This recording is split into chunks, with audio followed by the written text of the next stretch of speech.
À 4 mois de la prochaine élection présidentielle, les formations politiques sont à la tâche pour séduire les électeurs.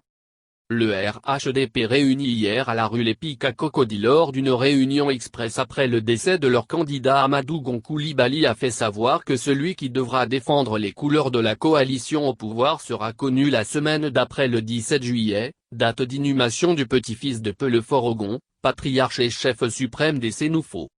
Le Front Population Ivoirien, FPI, non officiel qui jouxte celui reconnu de Pascal Affi-N'Guessan, lui continue de soutenir que l'ex-président Laurent Gbagbo est leur candidat pour le prochain scrutin présidentiel et ce malgré le fait qu'il soit englué dans des affaires judiciaires qui paraissent interminables.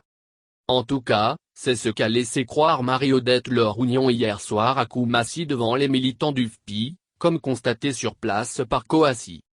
Alors que lors du point de presse hebdomadaire qui fait suite au Conseil des ministres, Siemoko Sidiki, porte-parole du gouvernement révélant que le gouvernement ivoirien n'a pour l'heure reçu aucune demande de retour de Gbagbo dans son pays, comme affirmé par certains médias, Marie-Odette Laure-Oignon se basant sur cette supposée demande adressée au gouvernement depuis le 10 juin dernier, a affirmé que de façon civilisée les femmes du FPI vont réclamer le retour de l'ex-président au pays. La patronne des femmes a soutenu que c'est l'ex-président Gbagbo qui est le candidat du FPI à la prochaine élection présidentielle. Aujourd'hui nous allons faire violence sur nous pour réclamer le retour de Gbagbo. Nous sommes des femmes civilisées. C'est de façon démocratique que nous allons faire bouger les choses pour le retour de notre champion, parce qu'il est aussi candidat à l'élection présidentielle prochaine, a-t-elle lâché. Pour rappel, Laurent Gbagbo, acquitté depuis janvier 2019 a vu certaines de ses conditions restrictives être levées.